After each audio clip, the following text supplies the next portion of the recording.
वारीचा घेतला पावलांनी आम्हा वाळवंटी तुझी सावली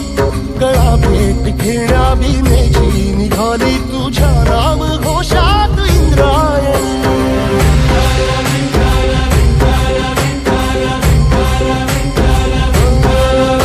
भिडे आसमंती ध्वजा वैष्णवांची उभी पंढरी आज नारावली तुझे नाव ओठी तुझे रूप ध्यानी जीवाला तुझी आस गा लागली